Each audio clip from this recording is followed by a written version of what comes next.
kesulitan hidup kami. Bersama dengan Tuhan kami dapat melakukan banyak hal karena Tuhan ada bersama dengan kami. Terima kasih Bapa. Kami tidak bisa ada hari ini tanpa kekuatan daripada Tuhan. Dan kami percaya kekuatan Tuhan akan semakin penuh dalam hidup kami saat kami menyembah Tuhan, saat kami mendengar firman-Mu. Karena kami percaya firman Tuhan adalah firman yang hidup. Firman Tuhan adalah firman yang dapat memulihkan hati kami. Firman Tuhan adalah firman yang membangkitkan semangat kami. Terima kasih Bapa yang baik. Sebentar kami akan dengar firman Tuhan. Urapi hamba-Mu, berkati kami semua yang mendengar hari ini dalam nama Yesus. Kami bersyukur. Sama-sama kita katakan amin. Silakan duduk Bapak Ibu Saudara sekalian. Shalom Bapak Ibu. Shalom sekali lagi, shalom. Haleluya. Saya percaya kabar yang baik dari Bapak Ibu Saudara. Amin. Kabar yang sehat, kabar yang luar biasa diberkati Tuhan, dan kita akan semakin mengalami berkat dan anugerah yang daripada Tuhan.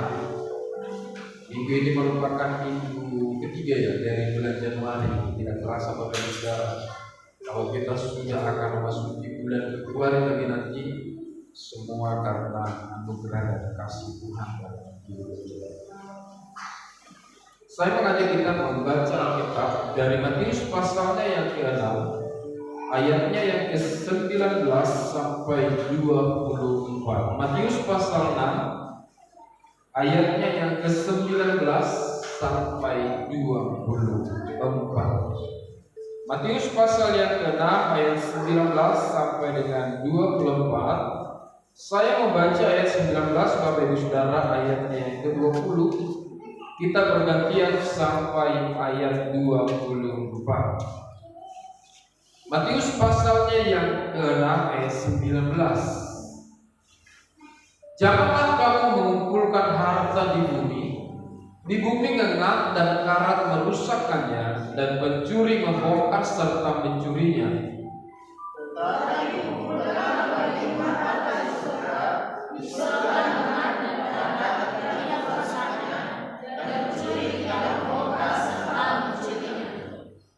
Karena di mana hartamu berada, di situ juga hatimu berada.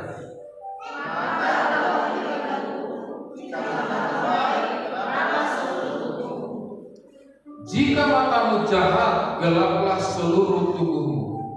Jadi jika terang yang ada padamu gelap, betapa gelapnya kegelapan itu.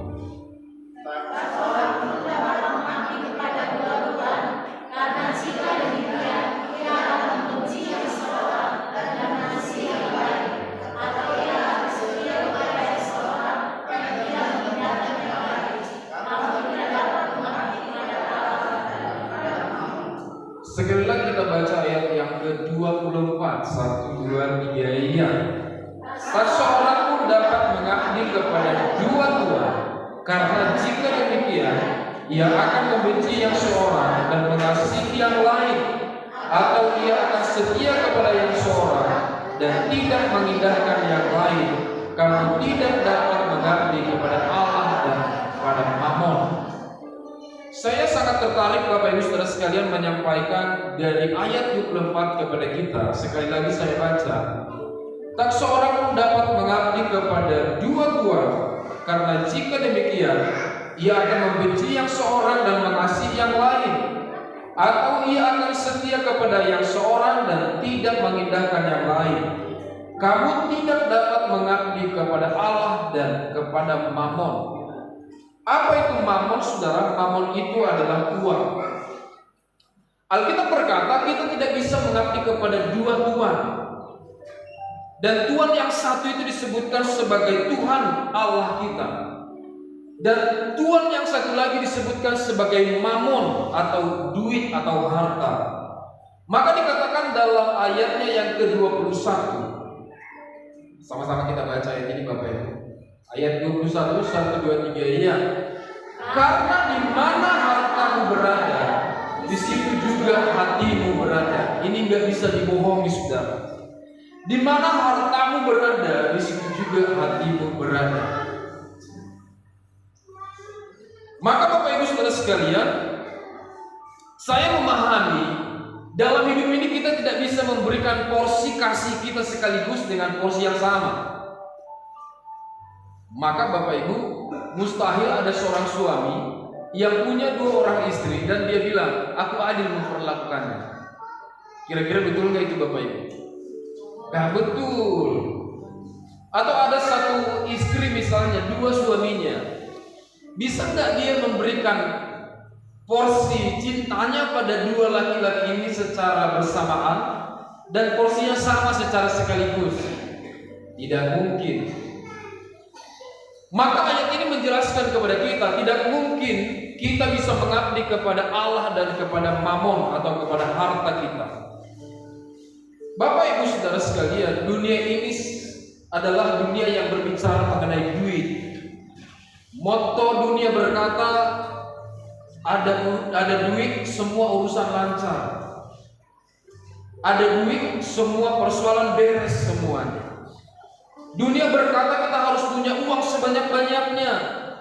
Saudara pergi hari Senin kerja, untuk apa saudara? Untuk saudara dapat duit. Yang ibu-ibu baik sekali sama suaminya kadang-kadang gara-gara apa juga?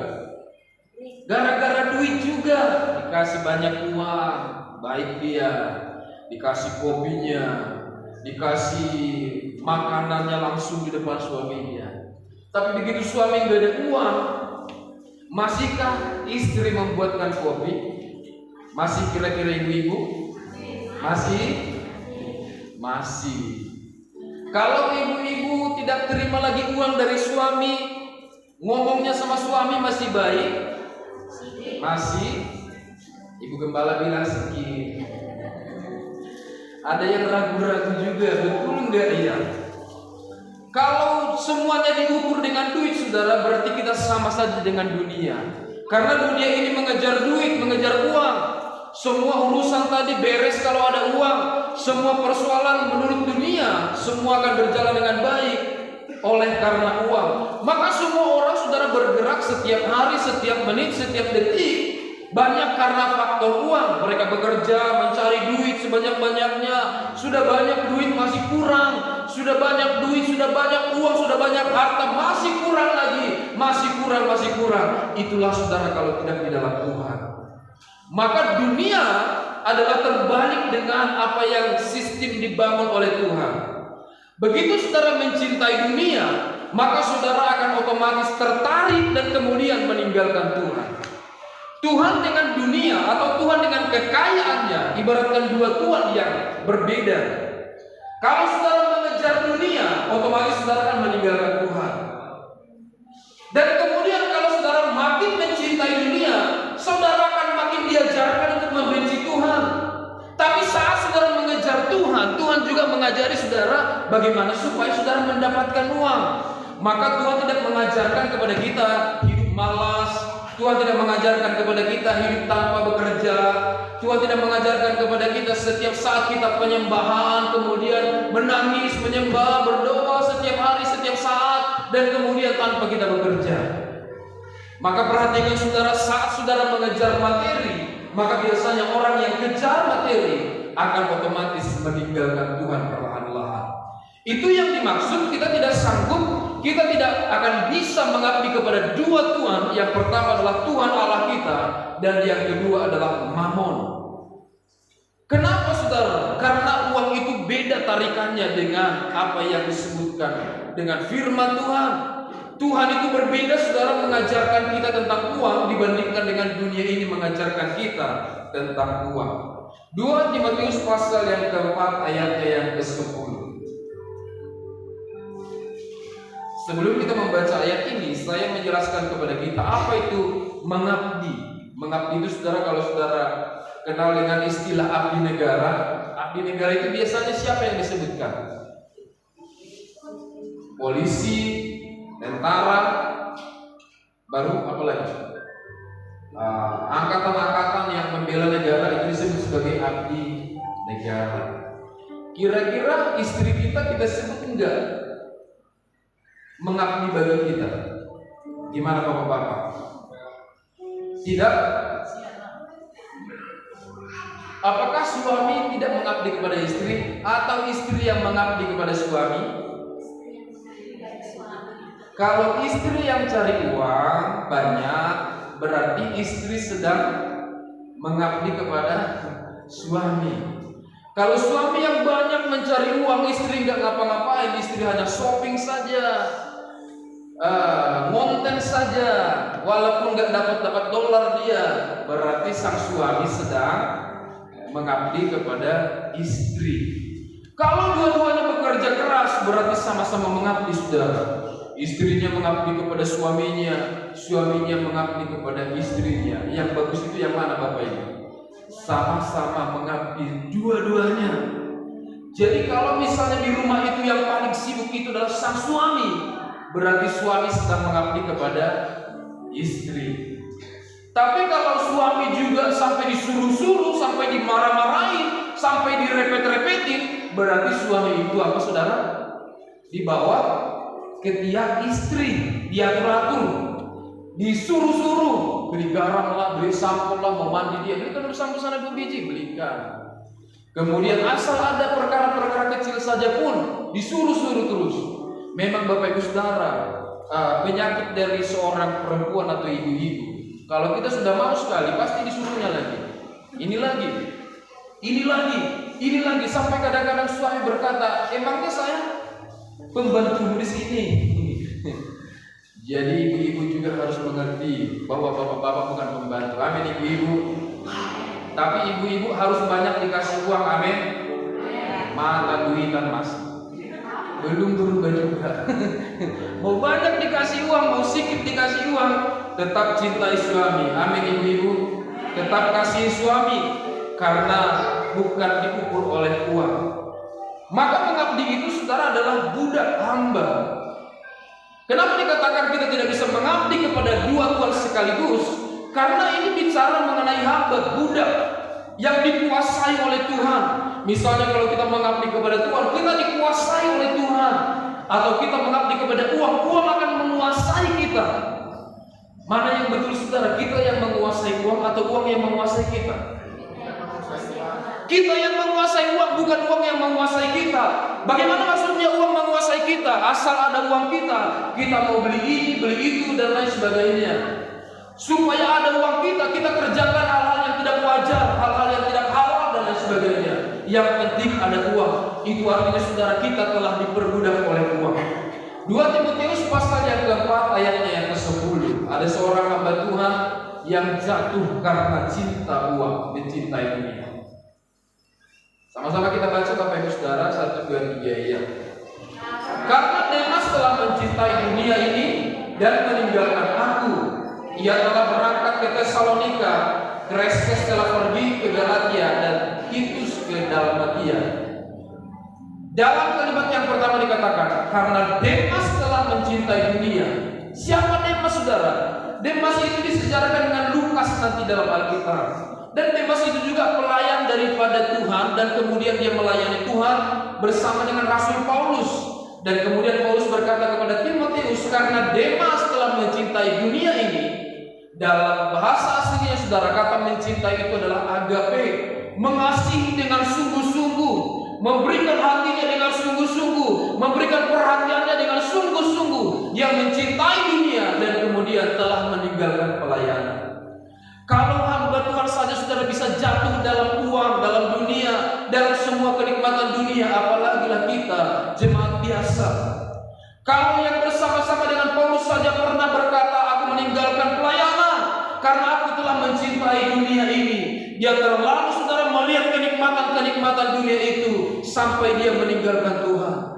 Maka saya mau katakan kepada Bapak Ibu Saudara sekalian, mengabdi, ketika kita mengabdi kepada dua Tuhan, kita mencoba untuk mencintai uang dan mencintai Tuhan, maka dua kemungkinan yang terjadi kata Alkitab dalam ayat 24 tadi, pasal yang ke-6 ayat 24. Tak seorang pun dapat mengabdi kepada dua Tuhan, karena jika demikian, ia akan membenci seorang dan mengasihi yang lain, atau ia akan setia kepada yang seorang dan tidak setia kepada yang seorang, dan tidak mengindahkan yang lain. Berarti, saudara, saat kita mencoba untuk mengasihi Tuhan dan dunia ini dan duit, berarti, saudara, kita suatu saat akan meninggalkan satu.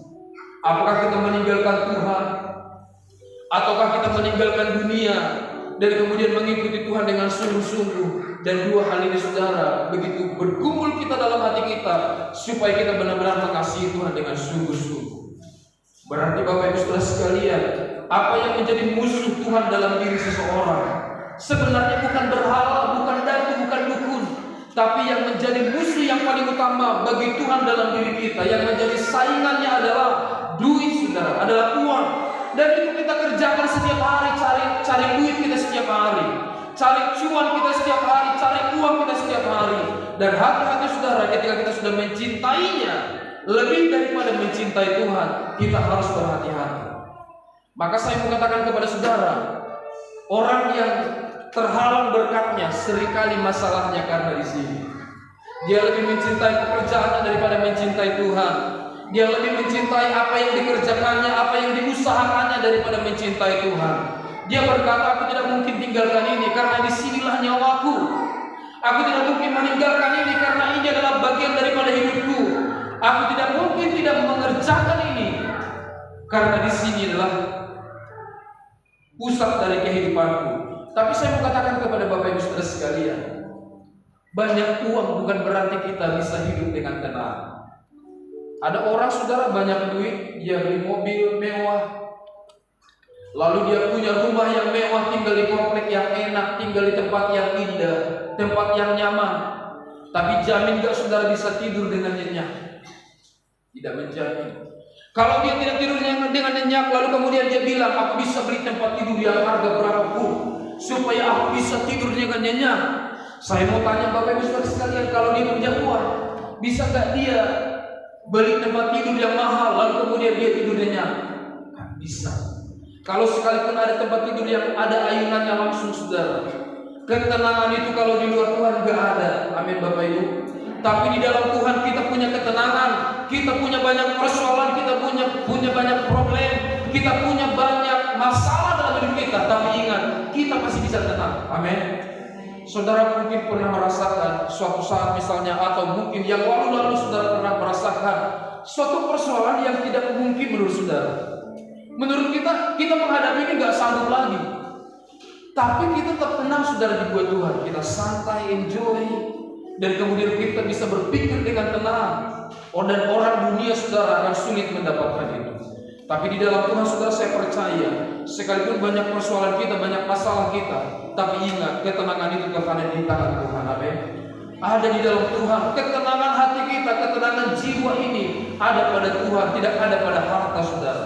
Mungkin saudara berkata, karena kita mungkin belum pernah jadi orang kaya raya, dan kita berkata, bukan gitu Pak. Tenang, kurasa kalau aku sudah kaya raya Pak seperti siang itu. Enggak saudara. Saya mau katakan kepada saudara, tidak. Buktinya tidak tenang apa? Ada orang misalnya susah, lalu dia berusaha mencari uang, dia mendapatkan banyak uang, uangnya sudah banyak ini, tandanya dia enggak tenang, dia masih cari uang yang lebih lagi. Berarti hidupnya belum tenang Bapak Ibu Saudara sekalian. Ada orang yang begitu masuk jadi anggota dewan, dia jual semuanya, kemudian dia mencalonkan diri, suatu saat dia duduk menjadi anggota legislatif yang setiap kali bergerak dia digaji saudara. Dia pergi ke manapun ada biaya-biaya yang harus dikeluarkan pemerintah untuk biaya dia. Keluarga dia ditanggung, gaji dia tiap bulan ada uang tunjangan lagi. Ibu-ibu di sini ada uang tunjangan dari suami? Ada ibu-ibu? Ada tunjangan dari suami? Ada? Ada. Puji Tuhan kalau ada. Kalau enggak ada tunjang-tunjangnya pun jadilah. Anggota dewan saudara sudah punya segalanya. Ketika dia duduk, apakah dia tenang? Apakah dia merasa sudah puas? Tidak. Dia korupsi lagi, korupsi misalnya 1 miliar. Dia sudah korupsi 1 miliar, uang itu sudah ada padanya. Kemudian apakah dia tenang saudara? Bahagia? Belum tentu. Dia pikir apa lagi kebahagiaan ini? Kenapa enggak tenang hidupku? Saya mau katakan kepada saudara, itulah orang yang di luar daripada Tuhan. Maka saya dan saudara adalah posisi pada yang tepat, karena kita berada dalam Tuhan. Katakan amin Bapak Ibu. Kita ada posisi dalam menyembah Tuhan. Kita pada posisi percaya pada Tuhan. kita ada pada posisi kita disertai oleh Tuhan dan Tuhan ada pada kita, maka saya mengatakan kepada kita Bapak Ibu Saudara sekalian, posisi itu adalah posisi yang baik dan indah. Ada 3 hal yang mau saya sampaikan, bagaimana supaya kita tidak terjebak kepada dunia ini, kepada mamon ini Bapak Ibu, kepada harta yang ada di sekeliling kita, yang tiap hari dikejar oleh orang-orang, tiap hari digeluti oleh orang-orang, tiap hari dikejar oleh orang, tiap hari diusahakan oleh orang, yaitu harta kekayaan, harta yang ada di sekeliling kita. Maka bagaimana supaya kita jangan terjebak di sana? Yang pertama, Markus 12 ayat yang ke-30. Sama-sama kita baca ayat ini Bapak Ibu. Markus 12 ayatnya yang ke-30. Bagaimana kita supaya tidak terjebak dalam mengasihi dan mencintai dunia ini? Yang pertama, kita harus mengasihi Tuhan dengan sungguh-sungguh. Markus 12 ayat 30, 1, 2, 3 ayat. Kasihilah Tuhan Allah dengan segenap hatimu dan dengan segenap jiwamu dan dengan segenap akal budimu dan dengan segenap kekuatanmu. Sekali lagi kita baca Bapak Ibu, 1, 2, 3 ayat. Kasihilah Tuhan Allahmu dengan segenap hatimu dan dengan segenap jiwamu dan dengan segenap akal budimu dan dengan segenap kekuatanmu. Maka dalam hal ini saudara disebutkan 4 hal. Yang pertama, kita harus mengasihi Tuhan dengan segenap hati. Kalau hati kita sudah diisi Tuhan saudara, memuji memuliakan nama Tuhan, saya percaya hati kita tidak mungkin terikat kepada yang lain. Hati kita tidak mungkin terikat kepada harta dunia ini. Hati kita tidak mungkin terikat kepada kesenangan-kesenangan dunia ini. Karena ayat ini berkata, kasihilah Tuhan Allahmu dengan segenap hatimu, dengan semuanya hati kita. Maka jangan bawa hati saudara yang luka-luka itu kepada Tuhan. Kalau masih ada luka di hati kita, segera selesaikan dengan Tuhan. Segera berkata sama Tuhan, Tuhan baru luka yang ada di hatiku. Ketika saudara datang sama Tuhan, saudara membawa separuh hati yang sudah rusak. Apakah kita bisa menyembah Tuhan dengan segenap hati? Tidak bisa saudara. Maka ketika murid-murid Tuhan mempersembahkan sesuatu kepada Tuhan, Tuhan berkata kepada mereka, kalau ada yang tidak beres di antara hatimu, segera kau pulang dan selesaikan semuanya, dan kau datang kembali dan kemudian persembahkanlah persembahanmu. Berarti Bapak Ibu Saudara sekalian, kita tidak bisa datang sama Tuhan dengan segenap hati kita kalau hati kita ada luka-luka di sini, saudara. Dan mungkin itu bukan luka pada orang, tapi luka pada diri kita sendiri. Ada banyak orang ternyata saudara tidak menerima dirinya apa adanya. Ada banyak orang bermasalah bukan dengan orang lain, tapi dengan dirinya. Dia berkata, kenapa aku harus lahir dari orang miskin? Kenapa aku harus hitam? Kenapa aku harus begini? Kenapa aku lahir dari suku Nias? Kenapa aku harus lahir dari suku Batak dan lain sebagainya? Dia bermasalah dengan dirinya sendiri. Kalau kita tidak menerima diri kita hari ini, Bapak Ibu Saudara sekalian, ingat, berarti kita sedang bermasalah dengan diri kita, bukan dengan orang lain. Dan kalau ada masalah di hati ini saudara, kita akan sulit datang sama Tuhan dengan segenap hati kita. Mau kita menangis sama Tuhan, kita hanya melampiaskan emosi kita sama Tuhan, gak bisa dengan segenap hati. Maka saat kita datang sama Tuhan, kita harus bereskan dulu hati kita. Amin Bapak Ibu.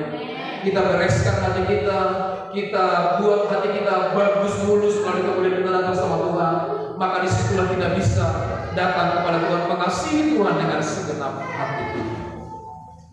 Lalu apa dikatakan lagi dalam Markus pasal 12 ayat 30 ini? Yang kedua, kita harus mengasihi Tuhan dengan segenap jiwa kita. Apa beda hati dengan jiwa saudara? Kalau orang misalnya bermasalah dengan orang lain, bermasalah dengan dirinya, itu ada masalah di hati. Tapi kalau orang saudara sering stres, ini berarti masalah apa? Masalah jiwa. Ada di antara Bapak Ibu yang hobinya jalan-jalan, sekali seminggu harus rekreasi. Pingin jalan-jalan ke Brastagi Pak. Sekali seminggu Pak, pokoknya saya harus ke Brastagi Pak. Saya harus rekreasi Pak. Nggak bisa enggak. Berarti masalah apa itu Bapak Ibu? Bisa jiwanya bermasalah. Karena dia ingin lihat-lihat yang indah-indah. Kalau bapak-bapak misalnya, aku harus ke mall Pak sekali 3 hari. Ngapain Pak? Cuci mata. Kalau enggak tenang merasa katanya. Ada di sini suami yang begitu bapak-bapak, pingin ke mall terus, jalan-jalan ke mall, lihat wanita-wanita cantik di mall, Yang walaupun itu tidak bisa dibohongi. Kalau laki-laki saudara, begitu ada wanita cantik di depannya, otomatis dia lihat. Atau ada di sini bapak-bapak yang langsung buang muka. Kalau aku Pak langsung buangnya muka aku Pak ke pinggir parit katanya. Gak bisa karena itu normal saudara. Yang penting jangan lama-lama aja dilihat. Kalau dilihat 5 detik cukup saja, sudah. Lalu kalau perempuan lihat wanita, lihat pria ganteng, biasa aja. Lewat pria yang ganteng, kumisnya tipis, putih tinggi, berotot. Kalau ibu-ibu saudara biasa aja. Tapi coba kalau yang lewat itu ibu-ibu, sepatunya hak tinggi, sampai dia seperti manjat tangga kalau jalan. Itu bitisnya sudah besar. Saking seringnya dia pakai sepatu hak tinggi, jadi bitisnya pun sudah hampir sama dengan paha. Besar sekali bitisnya. Lalu kalau itu lewat, apa reaksi ibu-ibu? Pasti langsung menggosip sama ibu-ibu. Dia gitu. Besar kali katanya. Kurasa udah keras sekali bitisnya itu katanya. Tapi kalau laki-laki saudara melihat perempuan yang cantik, itu memang kadang-kadang jadi seperti apa yang saya bilang, sulit menjelaskan. Tapi kalau ibu-ibu saudara nggak terganggu, itulah ibu-ibu. Makanya kadang-kadang dalam hati saya, kenapa Tuhan menciptakan sesuatu yang normal dalam hidup ini? Yang juga saudara dalam perjuangan bagi setiap laki-laki untuk hidup tetap dalam Tuhan, tetap ada di jalurnya Tuhan, dan itu menjadi satu ujian juga bagi seorang laki-laki. Makanya jangan izinkan suami saudara boncengan sama perempuan lain. Amin ibu-ibu. Jangan izinkan mertua dengan menantu boncengan. Haramkan itu, amin. Karena Bapak Ibu saudara sekalian, tarikan daripada dunia itu begitu nyata. Jangan bilang gak apa-apa lah Pak, tetanggaku kan sama, dia kerja sama istriku. Tetanggaku ini Pak, laki-laki, dan dia satu kantor, tiap hari boncengan. Aduh, lama-lama jadi korslet itu Bapak Ibu saudara. Saya jamin kalau tiap hari begitu. Maka Bapak Ibu saudara sekalian, dunia ini sangat begitu kuat tarikannya pada kita supaya kita menjauh daripada Tuhan. Kalau yang dunia ini tawarkan kenikmatan semua supaya daging kita ini terikat dengan dunia dan akhirnya kita meninggalkan Tuhan, itu yang diinginkan oleh dunia. Tapi saat saudara mengikut Tuhan dengan sungguh-sungguh, hubungan kita dengan Tuhan itu akan membuat kita juga menjauh dari dunia. Bukan berarti kita nggak kerja, bukan berarti kita nggak cari uang, kita tetap cari uang. Tapi Tuhan arahkan kita untuk cari uang. Dan kalau kita diberkati Tuhan, nggak peduli Tuhan apakah situasi dan krisis, Tuhan tidak peduli apakah sekeliling kita sedang mengalami krisis ekonomi dan sebagainya. Kalau sudah ada berkat Tuhan itu Bapak Ibu saudara, Tuhan tetap memberkati kita. Amin Bapak Ibu. Yang pertama, kasihlah Tuhan dengan segenap hati, dengan segenap jiwa, dengan segenap akal budi. Kalau saudara berpikir, gunakanlah pikiran kita ini untuk memuji, memuliakan nama Tuhan. Amin. Kalau saudara pintar secara pikiran, gunakanlah akal dan pikiran kita ini untuk memuji nama Tuhan. Gunakan semuanya. Dan yang keempat dikatakan, kita harus mengasihi Tuhan dengan segenap kekuatan kita. Saudara jangan menyimpan kekuatan untuk datang sama Tuhan. Jangan saudara bilang, sepertinya saya lagi berat ini untuk datang sama Tuhan. Saya lagi galau, lagi berat dengan saya. Udahlah, gak usah lagi gereja-gereja itu, gak usah berdoa dulu sekarang. Saya berat sekali yang saya hadapi sekarang. Saya mau katakan kepada Bapak Ibu saudara sekalian, titik terakhir kita adalah hubungan kita dengan Tuhan. Dan kekuatan terakhir kita saat menghadapi badai dan persoalan dan masalah adalah hubungan kita dengan Tuhan. Saat kita mengasihi Tuhan dengan tenaga-tenaga yang tersisa dalam hidup kita, saya percaya di situlah Tuhan melihat dan akan semakin memberkati kita. Kita mungkin berkata, Pak, secara ekonomi saya tidak bisa lagi sanggup. Secara keuangan kami sudah anjlok dan lain sebagainya. Tidak mungkin lagi saya datang sama Tuhan, Pak. Saya mengatakan kepada saudara, justru di sisa kekuatan kita itulah kita harus datang kepada Tuhan dengan segenap kekuatan kita. Amin. Dengan segenap kekuatan kita, sekalipun kekuatan kita sudah hampir habis, tapi saya mengatakan kepada saudara, tetaplah datang kepada Tuhan dengan segenap kekuatan kita. Yang kedua Bapak Ibu saudara, Ibrani pasal 13 ayatnya yang kelima. Bagaimana supaya Bapak Ibu tidak terjerat kepada hal-hal dunia ini? Ibrani pasal 13 ayatnya yang kelima. Kita baca bersama ayat ini kalau sudah ada di depan. Ibrani 13 ayat 5, 1, 2, 3 ya.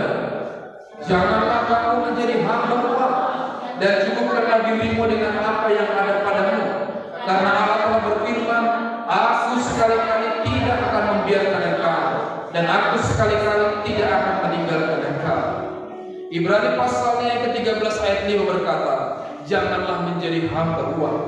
Bangun sebuah prinsip dalam diri kita, sudah uang bukan segalanya.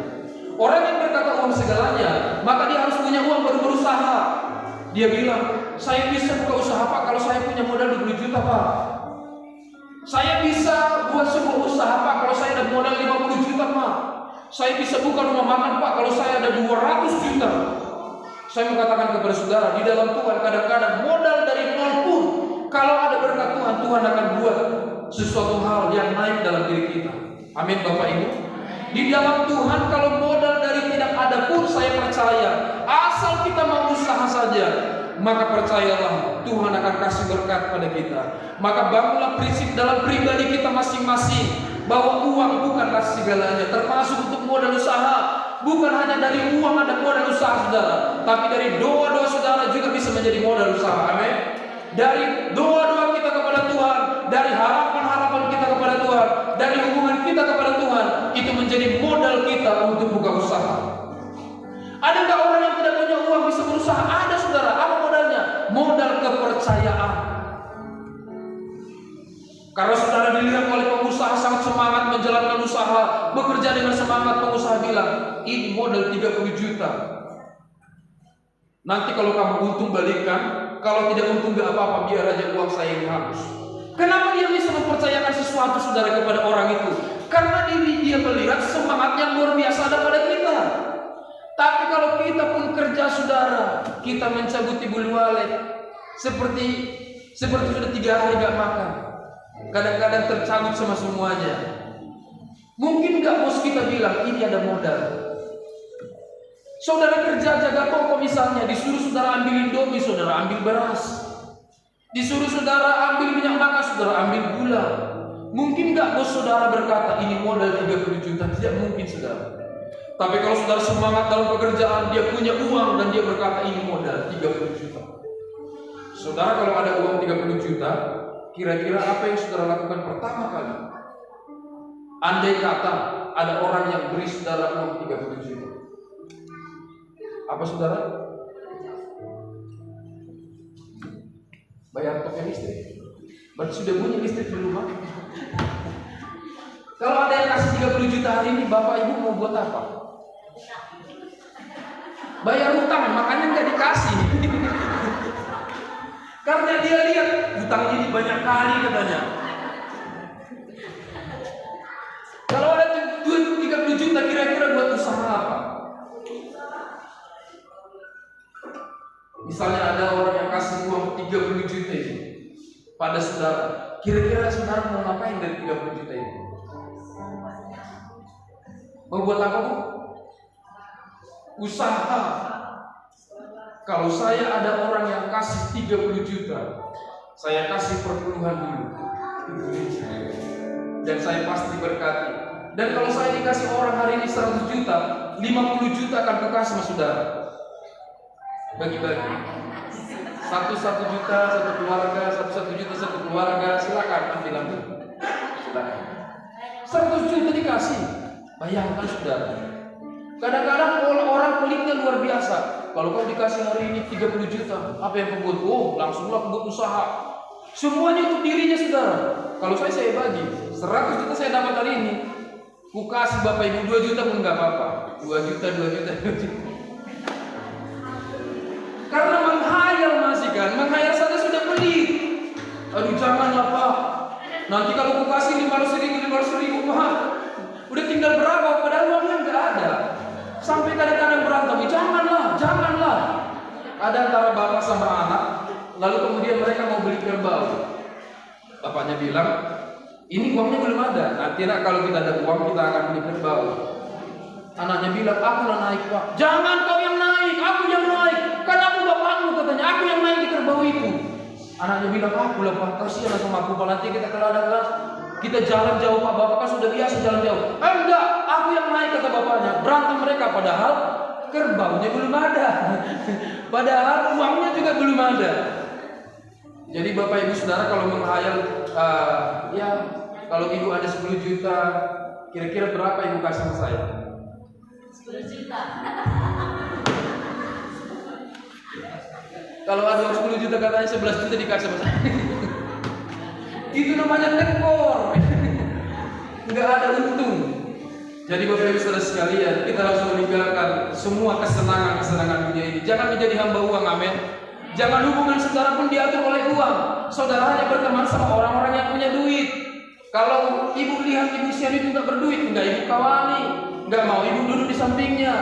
Ibu mau ke gereja, ibu lihat-lihat juga. Siapa yang di sampingku, maunya yang berduit lah, biar ketularan katanya. Bukan gitu caranya. Itu salah. Lalu kita bergaul juga sama orang yang punya duit aja. Lama-lama kita jadi tertekan.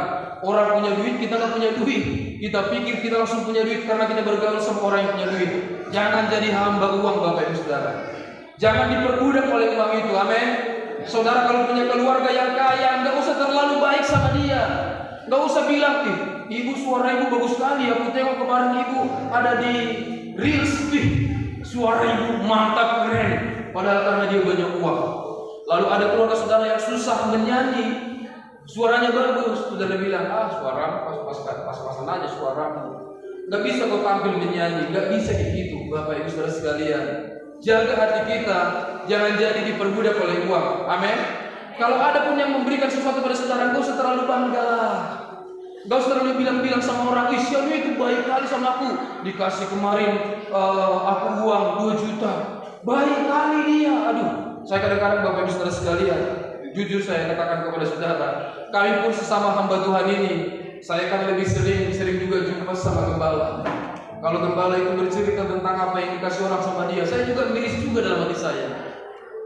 Dalam hati saya gini, kok masih ada kita yang di dalam Tuhan, tapi kita senang kali orang memberi sama kita. Kita senang kali orang berbuat sesuatu pada kita. Saya kemarin dikasih ini, saya kemarin dikasih ini, saya kemarin dikasih ini. Jujur Bapak Ibu Saudara sekalian, di jemaat saya tidak terlalu senang kalau Bapak Ibu Saudara memberi sesuatu pada saya. Maka ulang tahun saya Bapak Ibu Saudara nggak pernah saya bilang sama gembala, kan sudah ulang tahun saya, kasih tahu dong sama jemaat supaya jemaat kumpul ke 10.000 tak beli apa.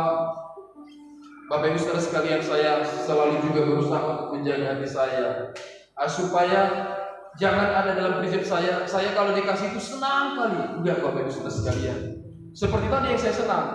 Kalau ada orang kasih uang saya 100 juta, 2 juta Bapak Ibu satu orang saya kasih. Tapi masalahnya nggak ada. Jadi kapan itu kita nggak tahu Bapak Ibu Saudara sekalian. Jangan menjadi hamba uang, amin. Jangan diatur uang hidup kita ini Bapak Ibu Saudara. Karena hidup kita diatur uang, kita bekerja pun berdasarkan uang. Kita mengerjakan sesuatu pun berdasarkan uang. Kita ngapa-ngapain pun berdasarkan uang. Kita mencintai suami kita juga berdasarkan uang. Salah Bapak Ibu Saudara. Jangan sampai suami kurang dihargai karena suami kurang berpenghasilan atau tidak berpenghasilan. Alkitab berkata bahwa suami tetap pemimpin sekalipun dia tidak punya uang. Tapi suami-suami juga bekerjalah dengan baik. Tabunglah juga uang dengan baik. Bekerjalah dengan sungguh-sungguh supaya hasilnya juga bagus, maksimal. Jangan bekerja seadanya. Maka Bapak Ibu Saudara sekalian, kita tidak boleh menjadi hamba uang. Amin Bapak Ibu. Jangan sampai uang menguasai kita Bapak Ibu Saudara. Begitu Bapak Ibu lihat uang langsung merah matanya. Biasakan Bapak Ibu Saudara biasa saja melihat uang. Yang ketiga, 1 Yohanes 2 ayat 15 sampai 17.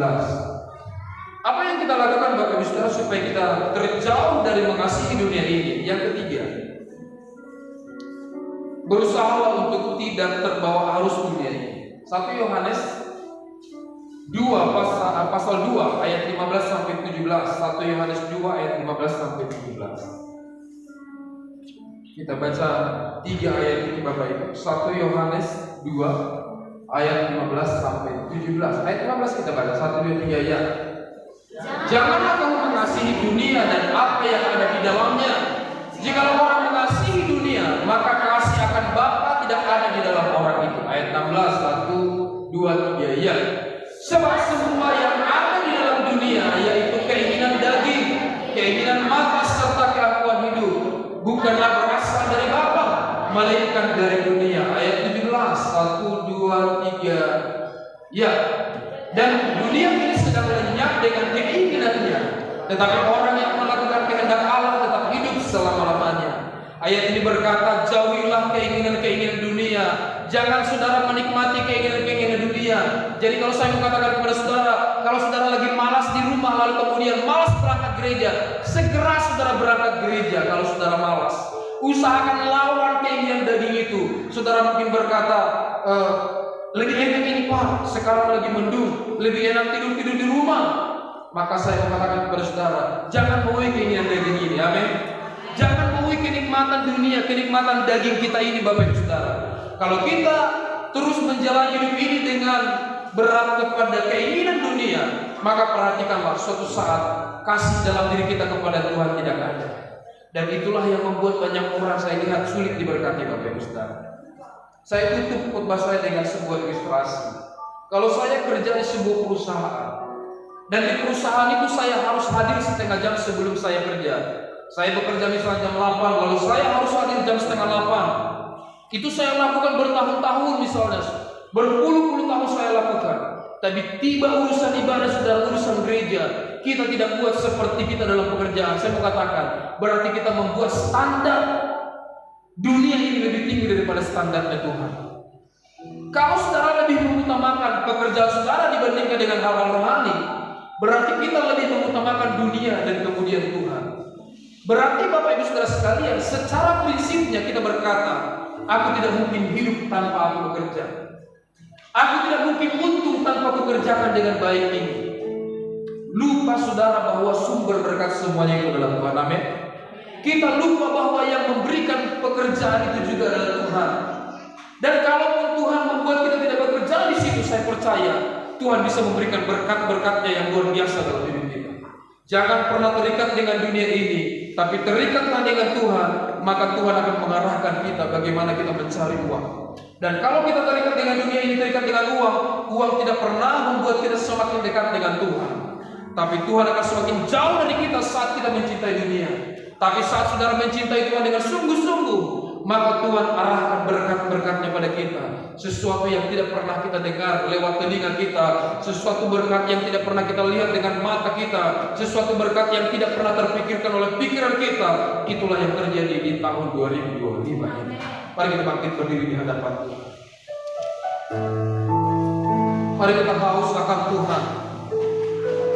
Kita haus kepada Tuhan. Kita berkata seperti Musa yang haus. Kita rindu supaya kita tetap menyembah Tuhan dalam segala kendala-kendala yang kita alami. Kita rindu supaya kita tetap mengikuti Tuhan dengan sungguh-sungguh, dengan banyak persoalan problem yang kita hadapi. Kita rindu supaya kita tetap cinta kepada Tuhan, sekalipun ada hal-hal yang membuat kita kadang-kala berkata, Tuhan aku tidak sanggup. Tapi kalau hari ini saudara tidak sanggup, ingatlah Tuhan sanggup memulihkan keadaan kita. Katakan seperti Musa yang haus.